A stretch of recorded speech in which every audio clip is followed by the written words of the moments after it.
அனைவருக்கும் வணக்கம். நம்ம டெய்லியும் prelims and mains point of வியூல 5 கொஸ்டின்ஸ் கரண்ட் அஃபேர்ஸ்ல இருந்து பார்ப்போம்.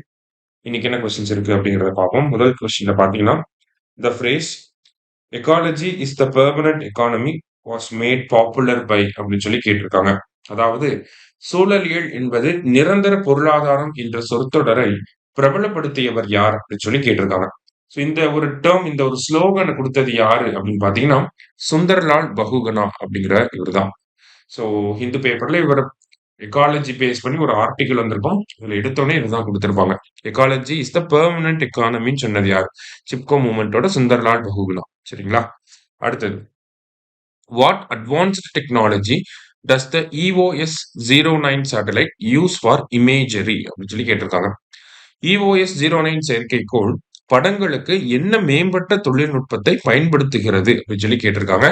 ஸோ இந்தியாவோட EOS 09 அப்படிங்கிறத ரைசாட் 1B அப்படின்னு சொல்லி சொல்லுவோம். ரைசாட் RISAT ரைசாட் 1B அப்படின்னு சொல்லுவோம். ஸோ இதான் நம்ம நம்மளோட அடுத்த லான்ச் இதுதான். சரிங்களா? PSLV C61ல நம்ம லான்ச் பண்ண போறோம். ஸோ இது என்ன டெக்னாலஜியை பயன்படுத்துது அப்படின்னா, சிந்தட்டிக் அப்பர்ச்சர் ரேடார் அப்படிங்கிற இந்த டெக்னாலஜியை பயன்படுத்த போகுது. சரியா? அடுத்தது, under the Pudhumai Penn Thittam Salem district has the highest number of beneficiaries அப்படின்னு சொல்லி கொடுத்திருக்காங்க. புதுமை பெண் திட்டத்தின் கீழ் சேலம் மாவட்டம் அதிக எண்ணிக்கையிலான பயனாளிகளை கொண்டுள்ளது அப்படின்னு சொல்லி கொடுத்திருக்காங்க. The scheme increased the gross enrollment ratio for women in higher education by 34% அப்படின்னு சொல்லி கொடுத்திருக்காங்க. இந்த திட்டம் உயர்கல்வியில் பெண்களின் மொத்த சேர்க்கை விகிதத்தை 34% அதிகரித்துள்ளது அப்படின்னு சொல்லி கொடுத்திருக்காங்க. ஓகேவா? சோ ரெண்டுமே பிளானிங் கமிஷனோட ஸ்டேட்மெண்ட் தான். சேலம் தான் அதிக பெனிஃபிஷியரிஸ் இருக்காங்க.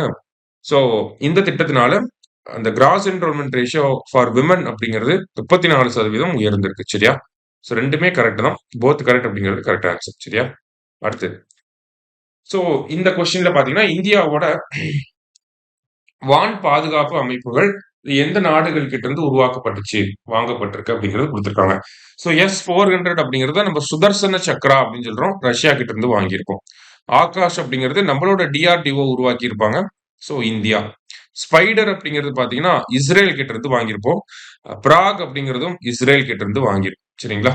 ஸோ மூணுமே கரெக்ட் தான். ஆல் ஆர் கரெக்ட் அப்படிங்கிறது கரெக்ட் ஆன்சர். ஸோ இந்த S-400 அப்படிங்கிறது 400 கிலோமீட்டருக்கு தொலைவில் இருக்கக்கூடிய ஏவுகணைகளை அழிக்கக்கூடிய திறன் கொண்டது. ஆகாஷ் அப்படிங்கிறது இந்தியா DRDO உருவாக்குனது 25 கிலோமீட்டர் தொலைவில் இருக்கக்கூடிய ஏவுகணைகளை அழிச்சிடும். சரிங்களா? ஸ்பைடர் அப்படிங்கிறது 15 கிலோமீட்டர் தொலைவில் இருக்கக்கூடிய ஏவுகணைகளை அழிச்சிடும். சரிங்களா? இதே பராக் அப்படிங்கிறது பாத்தீங்கன்னா அதுவும் இஸ்ரேல் கிட்ட இருந்து வாங்கியிருப்போம். அது 70 கிலோமீட்டர் தொலைவில் இருக்கக்கூடிய இலக்குகளை அழிச்சிடும். ஓகேவா? அந்த மிசைல்ஸை அட்டாக் பண்ணி அழிச்சிடும். லாஸ்டா, the maximum loan amount given to women self help group இன் தமிழ்நாடு அப்படின்னு சொல்லி கேட்டிருக்காங்க.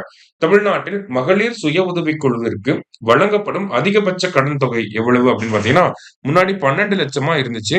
இப்ப அதை உயர்த்தி 20 லட்சமா உயர்த்தி இருக்காங்க. சரிங்களா? சோ 20 lakh அப்படிங்கறதா சரியான விடை. இன்னைக்கு 5 கொஸ்டின்ஸ் பார்த்திருக்கோம். நன்றி. சுரேஷ் IAS அகாடமி வெற்றியின் முகவரி.